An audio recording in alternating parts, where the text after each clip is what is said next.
Hi. Good morning, good afternoon, good evening, wherever you are in the world. My name is Jason Levine, Principal Worldwide Evangelist for Adobe Creative Cloud, and today I'm here to present to you part 3 of how to make great videos with color, the final installment, quite possibly the final lesson of this entire series. We've got a lot of stuff to cover today. We're going to be talking about Lumetri Scopes, applying master clip, LUTs, and or effects to your clips inside of Premiere Pro. Touch upon a little bit of interoperability with After Effects working with the Lumetri Color panel, which is also supported and available to you in After Effects, which makes color grading and sort of working with imagery, video in After Effects, sending back and forth via dynamic links, much more easy and much more consistent when we're talking about color. Also, I thought we would go into a little bit on export to talk about some of the cool things that you can do with LUTs and overlays directly from Media Encoder. So here we are inside of Premiere and looking at a piece of footage actually that we were looking at last week. In fact, this one I wanted to just use as an opportunity to show off the white balance selector as well. But we're going to start, of course, talking about our Lumetri Scopes. And really, as someone pointed out in episode 1, and I wanted to wait until today to talk about these, the whole point of leveraging the scopes is really to allow us to evaluate the luminance or brightness and chrominance or color. And the primary reason for that, outside of obviously just knowing that what you're looking at is correct, is just that. Your eyes and your brain will fool you. They'll lie to you. And of course, anyone who does professional color grading, I know many amazing colorists. Our esteemed colleague Patrick Palmer in the chat right now, an incredible colorist. I've learned an enormous amount of info from him. Simon Walker I've mentioned here. You can check out some of Simon's videos on YouTube. Robbie Carmen, real colorists. They're working with calibrated monitors. And there's a lot of things involved, just like mixing sound. What is your listening environment like? Well, when you're grading, what is your viewing environment like? Are you on a monitor that's even calibrated at all? Because what you might think looks good or looks right or looks properly balanced and equalized may not actually be, when you go out to broadcast television or to a broadcast network, or even putting it up on YouTube, or developing something that you're going to be sending around to be viewed on a mobile device. Just like with audio, just like with a lot of things that we do in video, you have to really think, one, where is it going? But outside of that, there's just a couple of good standard practices that you can implement so that your footage and your content basically looks how you envision it looking, how you think it should look on pretty much any screen. Obviously, it goes without saying that, screen to screen, monitor to monitor, television to television, even two televisions by the same manufacturer can look a little different. And let's not even talk about how now, of course, all of your modern HD and 4K, UHD TVs have all different types of picture styles. Remember, we were talking about those last week with regard to shooting flat, which, artificially enhance the color. And then, and we'll touch upon this as well, when we talk about HDR, now we're in it's a completely different realm, right? Because now we have high dynamic range, we have that much more information that we're working with, and that also means you have to be that much more careful when grading before delivery, okay?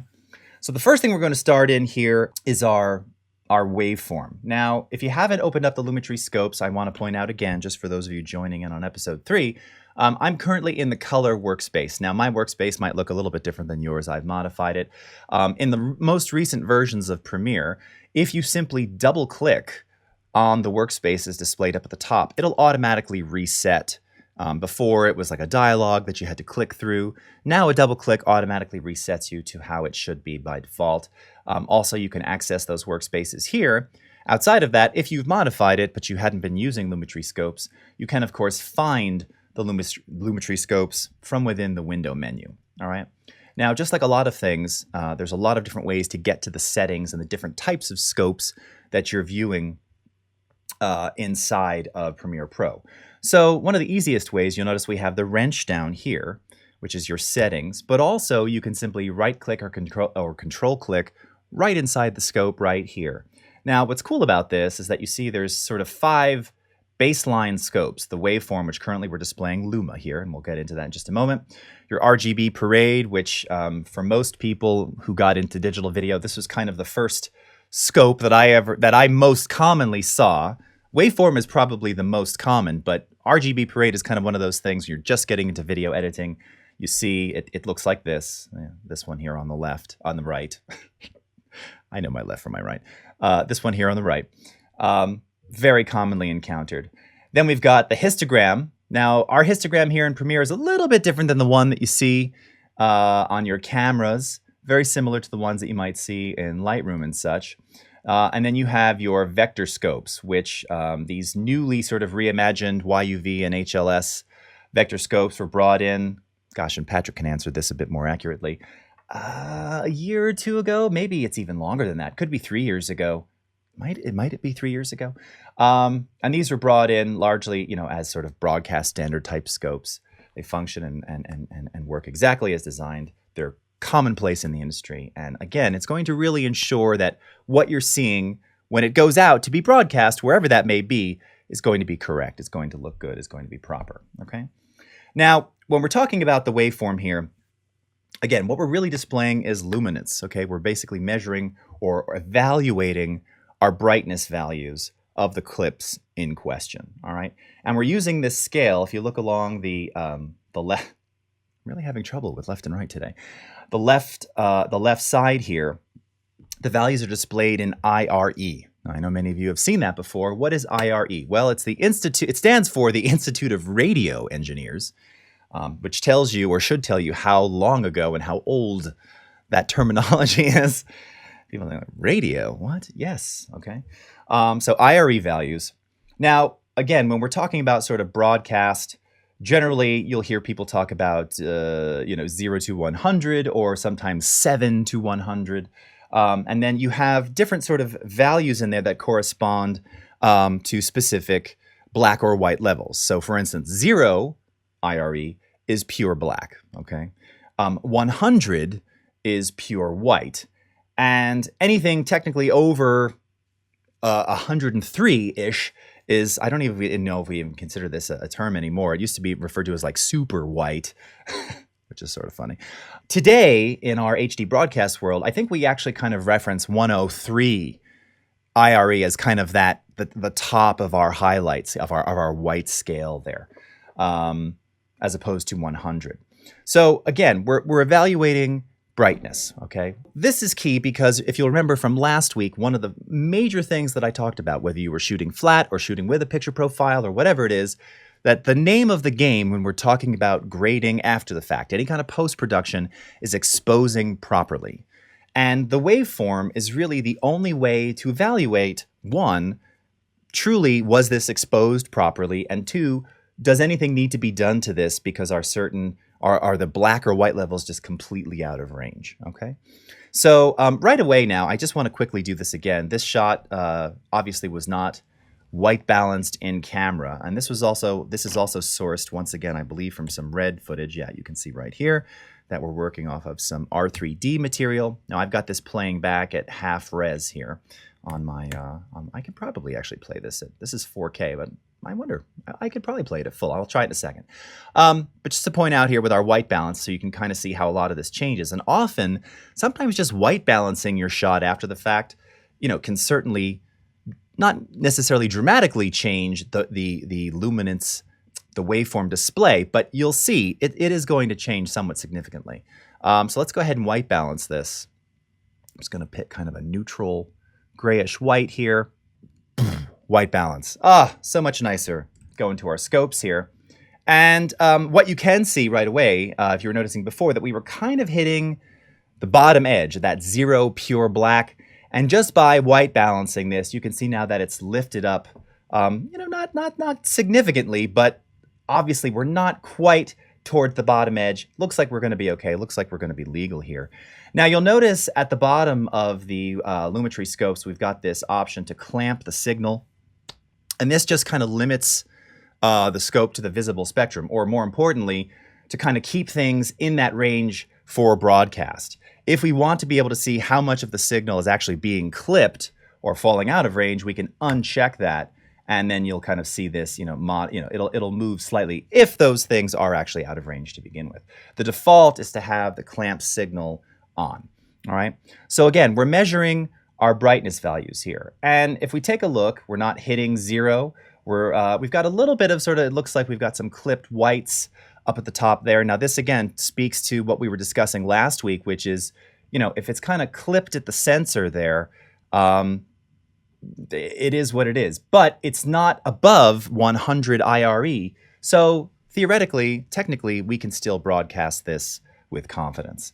Now, if you right-click and go into waveform type, you'll also see here that currently, again, we're waveform Luma. That's what we're displaying right now. You'll see that we've got RGB, YC, so that's Luma, YC, no chroma. So this is Luma and chroma, all right? And you've got your Luma represented in green, your chroma represented in blue, okay? You've also got YC, no chroma. This is kind of one of the very familiar broadcast type scopes that you'll often see used. If you go into any kind of broadcast network environment, you're going to see that very familiar green, just like that. Okay, but we also have RGB. Okay, and this kind of gives you a snapshot view of the signal level of all the color channels. All right. Now I love this one in particular because for me, this really gives me a real-time, beautifully real-time. And by the way, you'll notice that the scopes change slightly when I stop. That's because we're in half res. If I can play this in full res, I don't know that I can. Let's see. Oh yeah. Nice, not even dropping frames there. Your scopes will look consistent. So if you notice that there's a jump, you know, for instance, when I'm viewing this in quarter res or eighth res, you're going to see that even the range of the scopes, it tends to change. That's because if you've got it playing back in 1/8 res, the scope is referencing that fractional playback from the program monitor. When you stop and you're back in full resolution, now you're actually seeing exactly what is in the scene, in that shot, on that frame. Okay, so just a little practice there. Now, as mentioned here, we can also start adding the parade. And it's also worth pointing out, just while we're in this dialogue, we've got presets that combine multiple scopes simultaneously. And because the Lumetri scopes are a dockable panel, these can be off on an external monitor. These can be, you know, again, you can reconfigure the UI however you like. I, not being a pro colorist, never use 4 scopes simultaneously, but you can. So if we wanted to choose one of these custom presets, like here, we can do 4 scope, YUV, float, no clamp.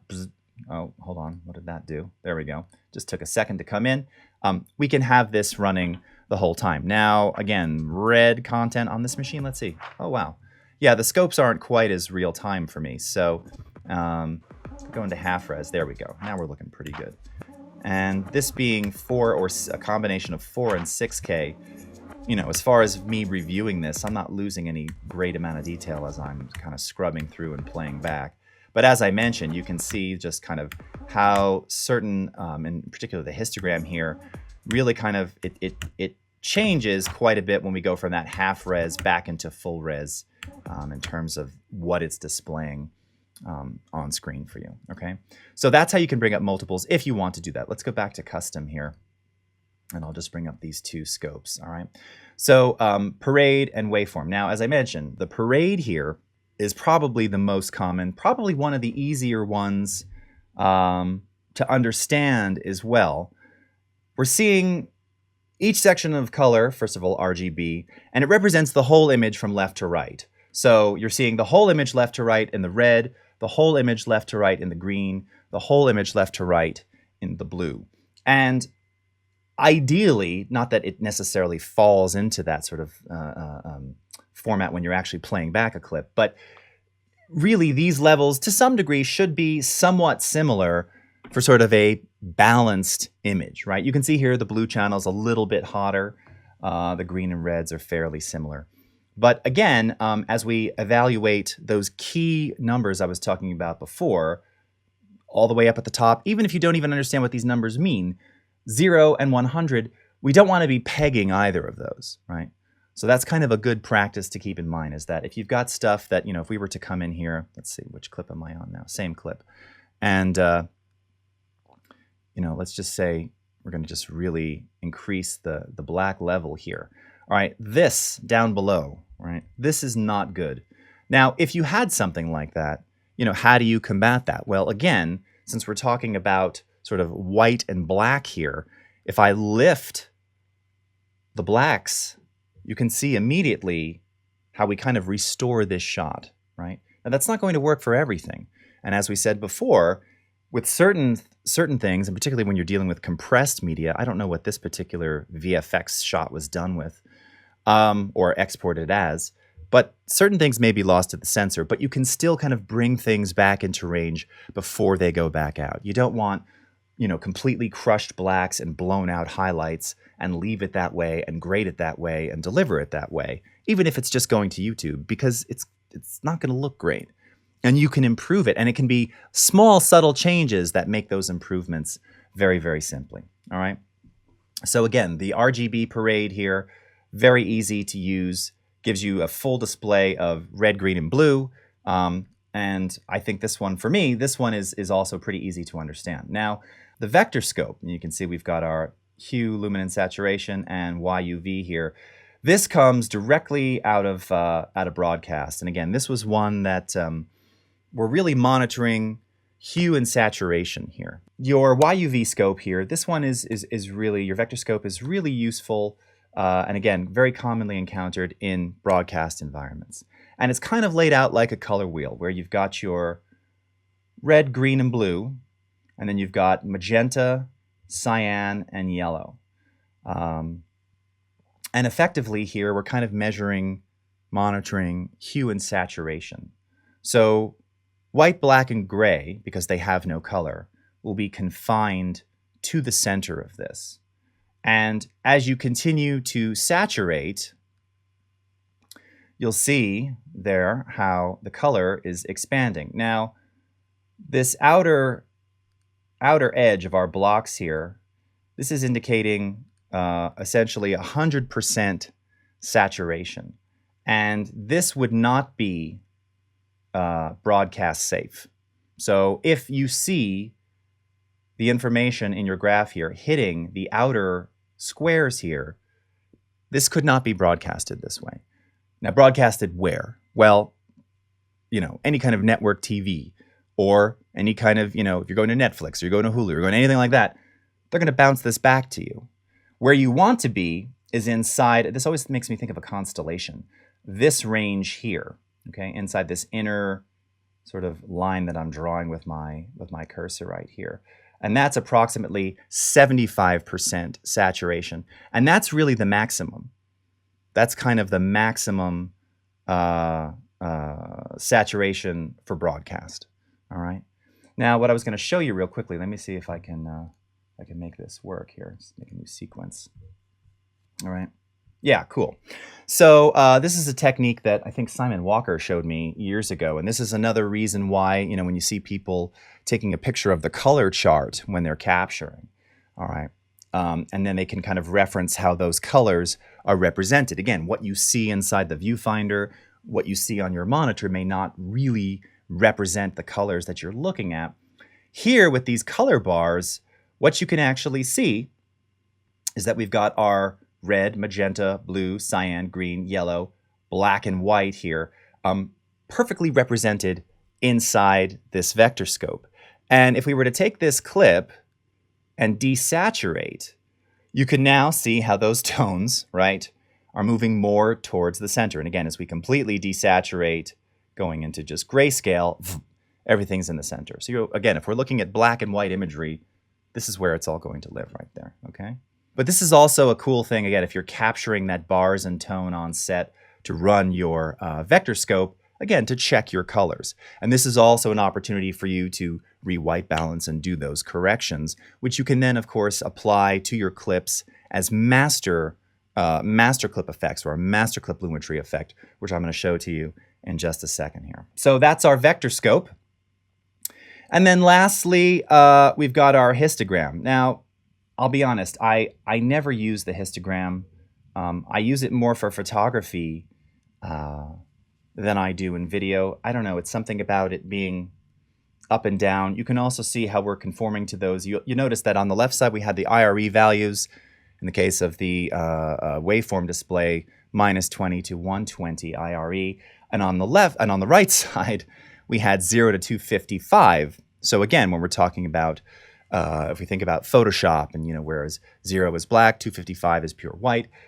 Similarly here, what you're seeing inside of the histogram is really our pixel density at each color. And it'll even give you the absolute values, red, green, and blue on the top end and on the low end here. So again, for me, I don't use this. It can tell you if you have, again, a lot of your color density in the shadows, right? We seem to have actually quite a bit of color density happening in the highlights as well, and you can see that too. And then the mid-range is actually it actually looks fairly good. Again, you've seen the histogram. It's the most commonly encountered scope across Adobe applications as well. Okay, so that's a little bit on scopes, and that's going to kind of help and sort of pave the way for some of the things we're going to talk about now. Using the scopes to kind of help guide you before the grading process. So this is a shot from a clip. I did a series of trailers. The series itself never really, it's still on the cutting room floor, called Jace's Places, or Jace's Travel Places. And the first episode was in Amsterdam. There's a trailer for that on my YouTube channel. And then I shot one in Tokyo, wearing this custom Gather the Crowd, Shout It Aloud Creative Cloud shirt that was designed for me by the Adobe Tokyo office. Super cool. Now this was shot on 3 different cameras. There was a Nikon D800, there was an iPhone 7 Plus, and I think it was a Sony was the other one. I'm struggling. It was either a Sony or a Lumix. Big difference, but I can't remember which. But in any case, this shot, I believe, was captured on the D800. And what you can see right away, looking at this, is that, one, it was already flattened out in camera. Good. So there's no need here to implement one of those LUTs.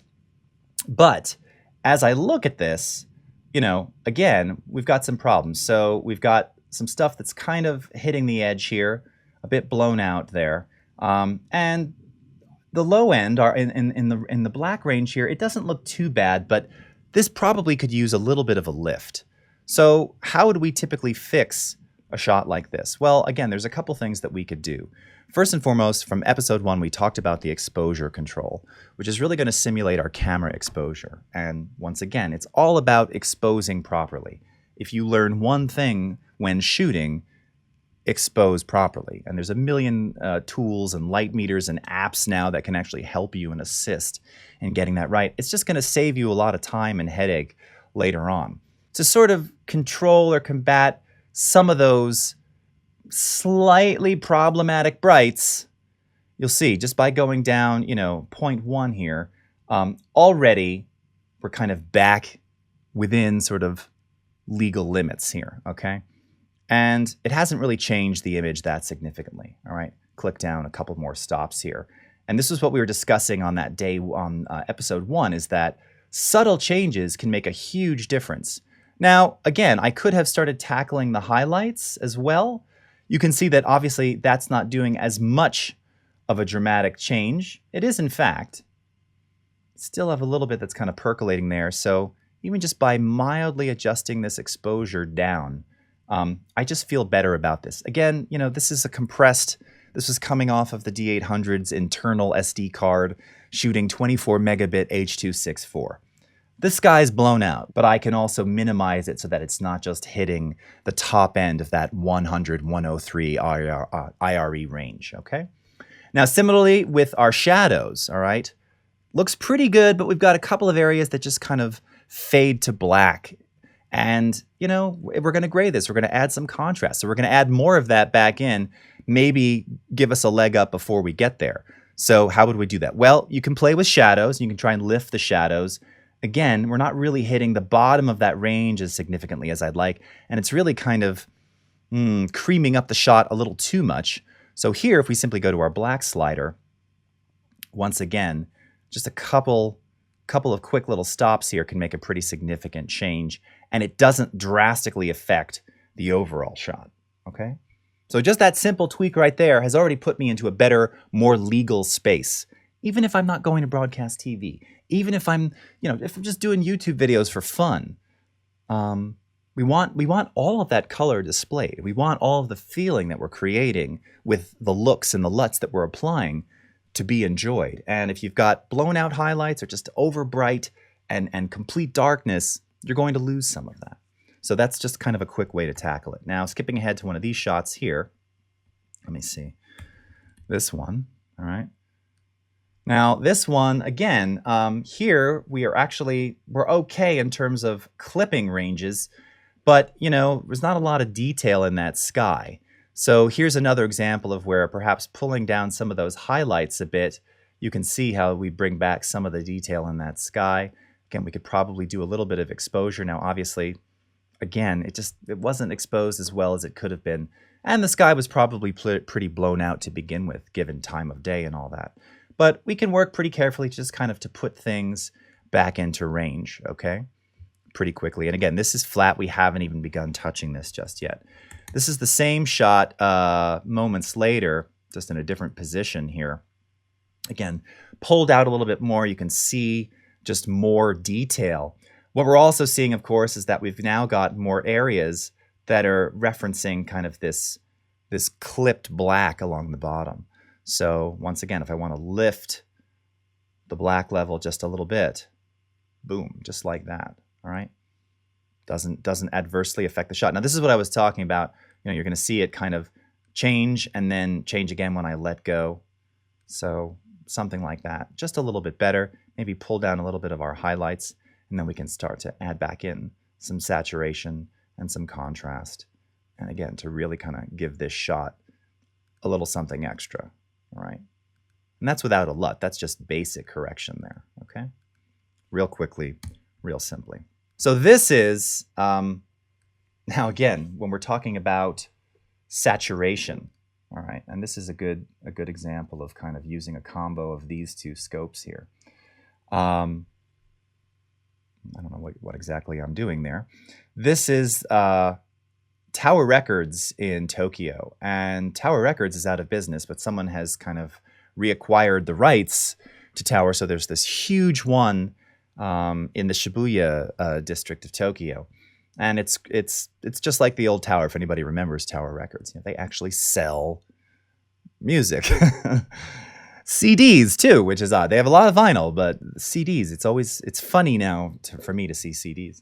But again, couple problems here. First of all, looking at both of our scopes here, you can just see that we've got stuff that's just, you know, pegging the bottom of our scopes here. And we've just got, you know, what is also referred to as just crushed blacks. And it's, by the way, this was shot on, I can't remember if it was a Sony point and shoot or a Lumix. It's just a .mp4. But you can tell this wasn't flattened. This is right off the camera, probably with its native picture style. So, you know, compared to the other shots, and this is where using something like the Vectorscope, again, can be very useful if you're doing a shot comparison. This is so much more saturated. Brightness-wise, it's okay, but there's so much more saturation and so much more black that it's really, it's not going to fit. We kind of have to equalize this a little before we begin tweaking some of the others. So this is, again, where I would probably come in here, and I could first maybe start with the shadows and see how that does. All right, and probably while I'm lifting some of those, I'll drop some of the highlights as well. As you can see, we're getting a little bit of a burn, probably this window. I'm not going to be too concerned about that. And then lift some of the black level here. Now, it's not getting rid of all of it, because there are just some areas here, which by the nature of the sensor, although I can kind of see, but yeah, there's just sections of this that are just completely black. But again, now, via a combination of saturation as well, and maybe we can put our black level back like this, we can kind of find a mid-ground to start grading this footage so that it isn't so jarring. If we left this like this, juxtaposed against, you know, that other clip here, all right, with this, and let's just say, you know, again, we've got 162% saturation. That's pretty crazy. I wouldn't generally saturate that much. But let's just say, you know, this is kind of a pleasant look for this, all right? And we'll add a little bit of vibrance to give it a bit more, okay? We go from this, which already to me looks very, very colorful. Again, look at our scopes. Looks pretty good. A couple areas in black could be problematic, but Again, I'm not going out to ABC, NBC, or Netflix just yet, so that's okay for me personally. But if we go back to this shot, like it's too much, right? It's way too much. So, kicking our basic corrections, now at least we know we're sort of equalized a bit more, so we can tweak from this starting point to get closer to the other and kind of find that middle ground to make these different cameras, if nothing else, kind of fit together. Now, this also could have been combated using some of our LUTs, and that was the next thing I wanted to talk about here, which is going into our master clip effects on our shots. So this is this is actually the Jace's Places Amsterdam. Welcome to Jace's Travel Places. All right.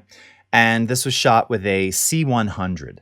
So this is the shot in camera before you apply that Canon log input LUT. Now again, that can be used in camera to display to let you see what it will ultimately look like.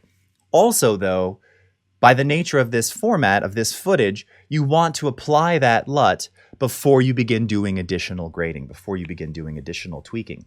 Part of it is because it's going to put all those colors back into the range that they're supposed to be for display. That's kind of the nature of the input LUT. But additionally, if we add creative LUTs on top of that, what you'll see is that they'll look better. They'll apply in the proper way. So now, how do we apply this to the master? Because the reason for applying, say, the input LUT to the master clip is that I have probably cut this up and used this in multiple sections, which I did. So this whole little piece was an intro, and we come back to it here and now. So if I apply this on the master level, it means that I can also apply different levels of color correction on the clip instance level. So what am I talking about? All right, well, with this clip selected here, you'll notice up at the top of Lumetri Color, we have master, and then this denotes the actual live instance of that clip. If I click on master, it pulls up that same clip in the source monitor. And let's go into our effects controls, all right, where I've got the Lumetri Color applied, all right. We're going to go into basic correction here, and under input LUT, we're going to browse. Now, this was one that we didn't happen to get for you, but this was given to me by the cinematographer, and he said, okay, I used a combination of these different LUTs. I think it's, V1 is the one you're going to want to use for that intro shot, whatever. So you can see I've got a couple of different Canon LUTs. Again, as mentioned last week, if we didn't have them for you in those hidden legacy LUTs that I showed you the location of, you can also access these via Canon's site. Sony has their own specific LUTs. Technicolor has specific LUTs that you can download. These are available all over the web. In any case, this was given to me by the cinematographer and by the DP. So I'm going to go ahead and open this and apply this at the master clip level via the basic corrections input LUT. And right away, you can just see a very significant difference, right? This actually now it starts to look a little better, all right, before we've even done anything. So if we play back a little bit of this. Welcome to Jace's Travel Places. I'm Jason Levine, and today we are in Amsterdam. Dropping the volume even more. This kind of just gives you a good idea of what that LUT is doing to, again, bring those colors back into range and to make things look normal.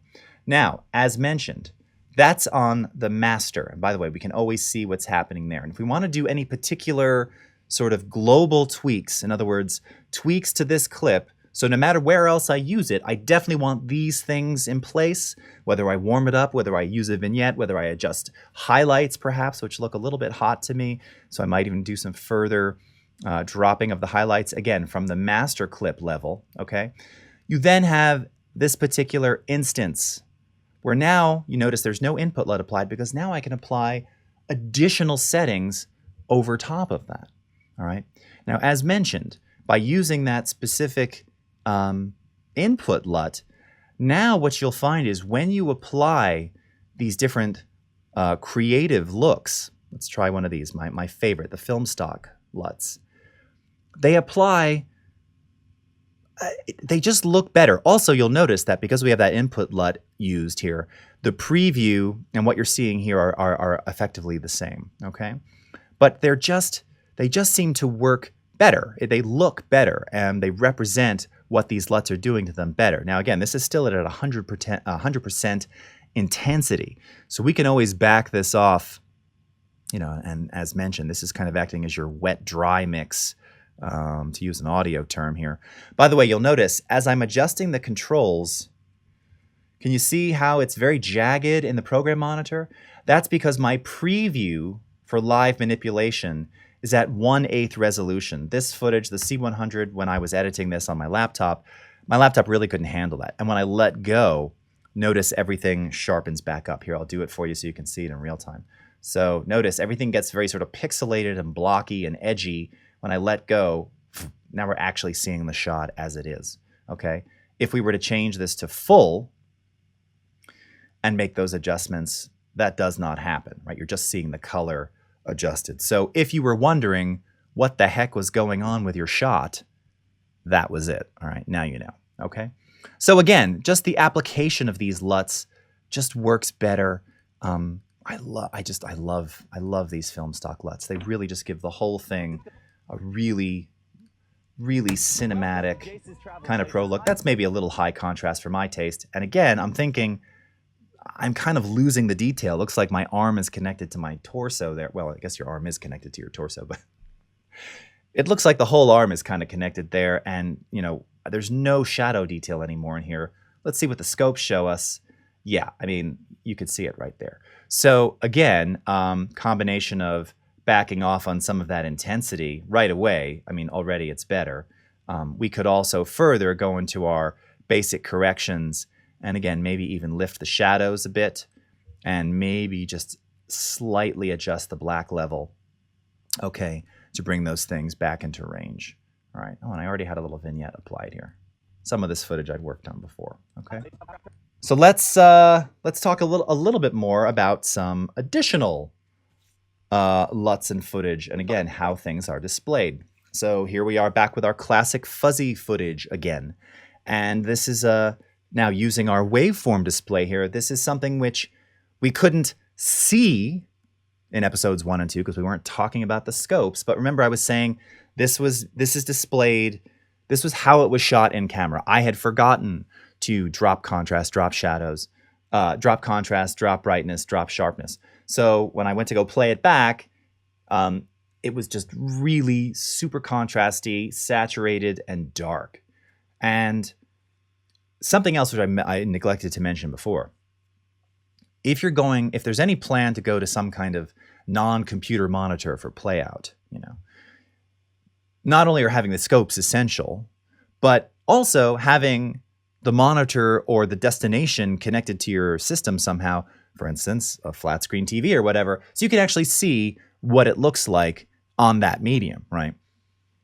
Television and refresh rates on a UHD TV or even a 1080p TV are just going to look different than my iMac monitor, are going to look different than my Dell True Color monitor, are going to look different than my, you know, whatever, iPad screen, okay?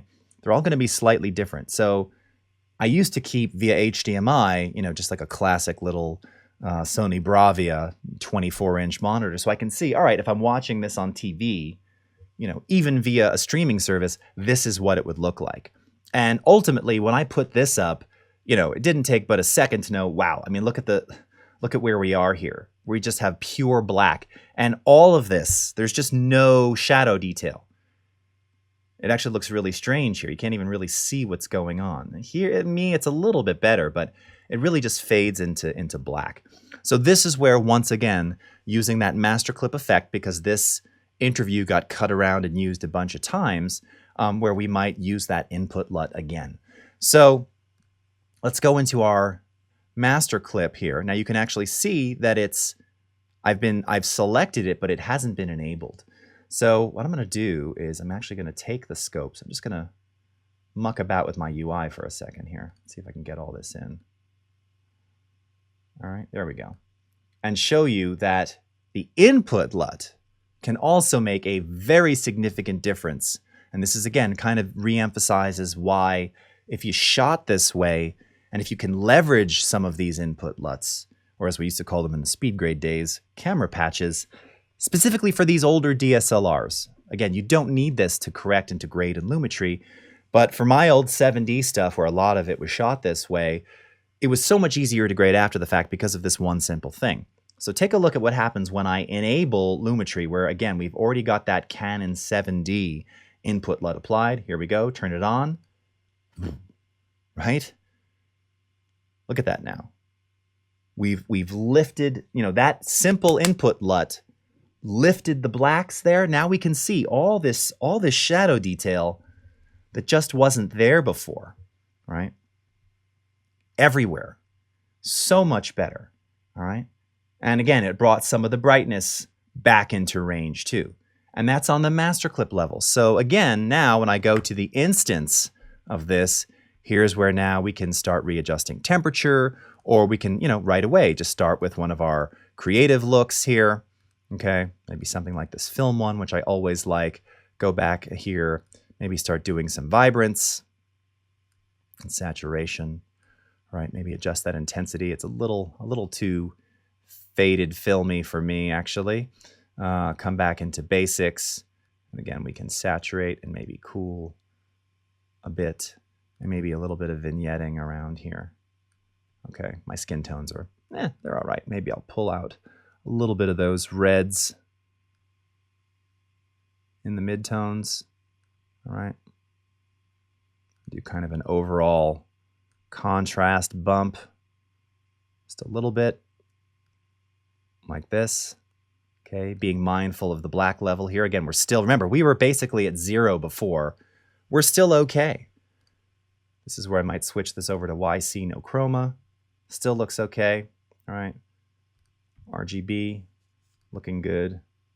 Back to Luma. Okay. And very quickly, turn this into something different and better. Just play all right? that one now? And this is again where if we go into the effects, There's some words to it. I'll sing some. Okay. turn that off. So post-grade, pre-grade. If we go into the master, there's, pre-input LUT. And what a difference. I mean, again, just look at what's happening here. It's just, and actually, when you look at this, you think, oh, the shot doesn't look too bad. Yeah, except that it looks like there's actually like a black curtain behind this wall, and it's not. That's the wall. It's just the way it was captured, okay? So again, we can really restore a lot of that detail, and after the fact, start to color this and just really just improve the look significantly, okay? All right, now I'm going to point this out as something that you can leverage. I don't, unfortunately, have any great example of HDR content, but obviously HDR is a huge thing moving forward. People are already capturing and editing and creating HDR content for your 4K HDR supported TVs and such. And of course, Lumetri is right at the front of all of that. So how do we work with HDR footage, and how do we grade that? And what do we get additionally by enabling HDR color workflows? All right, well, at the top of Lumetri, you'll see here, if you click on the flyout menu, we actually have this option here to enable high dynamic range. So the first thing you'll do is you'll enable that. Now, when you do that, what you'll first of all see is that inside your basic corrections panel, you're going to see 2 new sliders available to you, our HDR whites and our HDR specular, okay? Now, in conjunction with additional settings, of course, you've got to modify your scopes, because now our range, right? Our range of brightness, our range of color is significantly lifted. So down at the bottom, you'll see that we've got 8-bit, float, and HDR. So if we're working in HDR, we're going to select HDR, okay? And again, you can see that that scale completely changes. And the left-hand scale now, I'm not even sure if we're referring to this that way. This is measured in nits. Now, you'll also see additional options available to you in your curves. So you can see we've got this HDR range for your RGB curves, as well as in your color wheels. So you have a specific wheel here for HDR specular and HDR whites inside your color wheel selection, simply by enabling high dynamic range. Again, if I were to turn this off, we'll keep the color wheels open, HDR specular goes away, okay? So if you're working in HDR, really useful, really effective color grading right here inside of Lumetri, but you have to know how to turn it on, and it's right here. Now, one other thing too, in terms of viewable monitoring your color space, this is something which we added some time ago as well. Again, standards for 601, 709, and probably if we're working in HDR, we'd probably set this to 2020. Again, depending upon where this is going or what we're doing with it. That's kind of the nice thing of this, the flexibility of the scopes here, is that you can monitor different color spaces, you can monitor the different types. It's just really flexible. Also, this was borrowed from SpeedGrade, the ability to brighten the scopes, or if you like, obviously if you're grading, you want a darkened environment. You don't want Kino flow lights lighting you, most likely, even though the scopes, of course, assist. But we can also dim the scopes, which just makes the process a little nicer if you're really trying to stay focused in that color grading domain. Okay, and I'll put them back. Actually, I think I just like them. I'll leave them on normal. Okay. All right. Now let's see. What else was I going to... Oh, so we're going to talk a little bit about just the color wheels here. Now, I'm the first to say, we've just got 5 more minutes here. I don't use these frequently. These are really a color grader's main tool for adjusting intensity levels of your shadows, midtones, and highlights. Really, you can also perform overall contrast here. This also is best suited with some kind of external device. You've seen those, the rollers, where you're kind of rolling through the color wheels, because with a mouse, it's just not as easy. But ultimately, again, if we want to tackle shadows, all right, hues of the shadows, if we want to tackle the midtones, and again, sort of overall shadow lift or increase of contrast, we can do that really easily here. So if we wanted to kind of warm up those shadows, you can see how I can do that. And again, this is where having those trackball things make it easy, because I'm doing this with the mouse and it's not quite as elegant. This is also where having color theory study really helps, because I tend to kind of just land upon it and go, oh yeah, that looks about right. And then again, I can lift or darken a bit more here. That's starting to look okay. Maybe for a midtones, and that's a little too much. For me, it's kind of all about playing around here, seeing what I like. And you can see again, look at the, oh, we're in HDR, that's why I'm going, that can't be right. Highlights are looking a little weird. Okay. Little mid-tone contrast there. That actually already looks better. And then highlights, I'm gonna cool them off, warm them up, little magenta in there. It is Amsterdam, maybe something like this.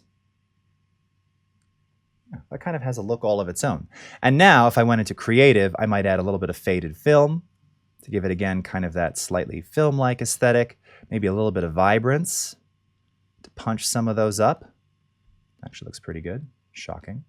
What I like about this is just how significant the change is. So before, flat, pre-graded, pre-LUT, after, all right? And it's nice, looks pretty good. And that's me using color wheels. And if you want to see what the color wheels added to this, yeah, right? So you can see you just really kind of enhanced the intensity and contrast of the skin tones. Yeah, it just really looks, it's nice. I like that look. That may not be the look for you, So color wheels, all right? And we've talked about HSL secondaries, curves, creative, and basic. All right, for our last 2 minutes here, 2 quick things. One, now if we wanted to take this and do more with this shot in After Effects, if I simply right-click and choose to replace with After Effects composition, this will launch After Effects. It will build a comp in the specific aspect ratio, frame rate, and frame size. And I'll give this a temp name. I'm going to place this on the desktop. All right. All right, and let's fit it into the shot. All right. So here we are. And again, we can take this, we can go into our effects controls. Here you can see we've got Lumetri applied. Here you can see all the various settings that we implemented. All right. I don't know why it turned on that phantom input LUT. That's interesting. But everything else that we did is here as we just performed it, okay? There's the changes that we made to our color wheels. No curve change. Looks like we've got a slight vignette on there. Yes, we do. And then all the basic corrections as well as the additional vibrance and saturation that we added and some of that faded film. So between these two, right, you can now see they're the same. The look is the same. Now, something you want to keep in mind if you're going to be using this dynamic link workflow, particularly because this is sourced from, again, C100, so 10-bit, 12-bit footage, not 8-bit footage, you want to make sure, because if you've got any vignettes and things and you're going to fade up from black or fade to black, if you keep After Effects here in 8-bit, all right, and you've now established that dynamic link into your timeline with 8-bit, you are very likely to see banding because just like using 8-bit effects, right, we're basically now working in this kind of 8-bit environment. We want to keep everything in float in 32-bit until we export. So if you're going to be doing color workflows between the two, you want to make sure that this is set to 16. And I just held down Alt or Option and clicked right on there. I think you can also just click through it. Oh, and if you click on it, it just allows you to change it like that. People ask, do you need to be in 32-bit float? You can be, obviously, performance-wise. Your machine is going to probably take a slight hit there. You've also got some additional settings here. And of course, After Effects has its working spaces. We're not using one because Premiere Pro isn't seeing those right now. But you want to be in at least minimum of 16-bit per channel if you're going to be doing these color workflows back and forth, okay, to ensure color consistency. Now, the last thing is when you go to export this media. And what if you've got your flat media, but you simply want to apply a look to show someone, you know, this could be like your dailies or your rushes, all right? And you've got all this flat content. In fact, here, let me go ahead. We'll go back to, let's go back to this clip here. All right, God, these weird smiles all over my face. You've got this content and you want to just give everything a particular look or LUT or whatever. Well, from within the Media Encoder, under Effects, you can see that you actually have the ability to apply a Lumetri look or LUT right here on export. So this is adding it to the export, not to the original footage, but you would do this if, you know, you shot a bunch of footage for the day and now you want the client or someone to review it. Usually if you send them this flat, creamy, milky looking content, they don't understand it, right? They're like, it looks so desaturated. It's soft, right? Because you drop sharpness. Like, so it helps to put a LUT on there, or maybe not that one, to kind of, again, maximize just the overall feel of what you were going for and to give them kind of an idea. So again, I can kind of click through the various looks that we have here. Well, that one's kind of nice. But it gives you an idea that you can just apply these and preview them directly inside the panel right here. And just as with the native Lumetri panel, you can also select a look directly. So let's say if we actually just wanted to put that Canon look on here, right? Because we know that's actually the LUT that needs to be applied to all of this raw footage, I can do just that, all right? And that is, you know, that's what we saw on the timeline there. There's no additional color correction on there, but we're putting that LUT. This would be like, again, what we were looking at in the viewfinder. So going, okay, yeah, it looks pretty good, right? This is what I would send potentially to the client, just as kind of a rough daily of here's what we shot, here's what it looks like, here's where we're going. And that can be added directly on export. Now you'll also notice that we've got a bunch of things in here. You can do time code overlays. So again, if you want that time code on your exports, you can do that as well. Also, you'll see that we have the video limiter here. Now, I can't say much, but I can say that the video limiter technology potentially could be changing a little in the future for Premiere in the best possible way. But want to point out that we do have the video limiter here on export. You also have loudness normalization.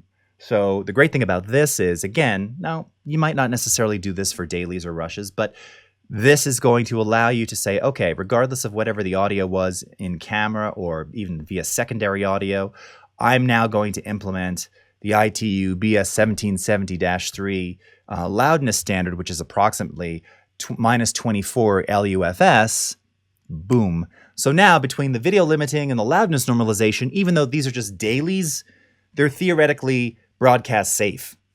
All right. And if nothing else, you're going to have uniform loudness and colors that aren't out of range. So it's kind of a nice thing to be able to do. And you could do this on the final version as well, by the way, although I'd probably recommend doing your loudness normalizing and mixing in advance rather than as a whole via the export. Get it right during the mixdown, which you can do very easily monitoring using the TC Electronic, what is it called? The TC Electronic, I'm forgetting the name of it. What is it called? The TC Electronic is, loudness radar. Thank you. Gosh. Oh, man, I'm like another protein shake. Loudness radar meter. Okay. So again, whereas we have our video limiter for color, this one here is going to show you where you are in terms of your various broadcast standards. And if we were to go into something like the EBU, where our loudness target is -23 LUFS for our friends visiting us from Europe today, this would allow us to play this back, monitor the level, and then we're good to go. And then we don't have to necessarily do any loudness normalization. If we're monitoring and it falls within -23 LUFS, we're done. Our work is done. All right? All right, my friends. Well, that essentially wraps up how to make great videos with color. My gosh, we've talked about so many things, from using the skills that you have from Lightroom CC in the basic corrections panel to do all of your white balancing, tonal adjustments, contrast, camera exposure, highlight, shadows, black level, white level, HDR. We talked about using Lumetri for HDR color workflows. And again, and having specular whites and additional HDR white control. The creative LUTs and looks and how to use input LUTs. How to use some of those hidden LUTs when your footage wasn't flat. Or again, LUTs to put that display color back in before you begin grading, using the reimagined curves via your standard RGB curves and the hue saturation wheel, our color wheels, which of course standard in the grading world, HSL secondaries for doing targeted color corrections like skin tones. Last week we talked about using it for sky replacement or even changing the color of a particular object inside of a shot or in a scene. And then of course the native vignette, the ability to share your Lumetri work from Premiere Pro directly into After Effects, making sure that you're in at least 16-bit bits per channel. This is where you want to be for your export to give you the best look possible, and then bringing in your own looks and LUTs via Creative and/or the Basic Corrections panel. And this is really just touching upon some of the incredible things that you can do with Lumetri Color inside of Premiere. Thank you so much for joining me. We'll see you again next time. Take care, everybody. Bye-bye.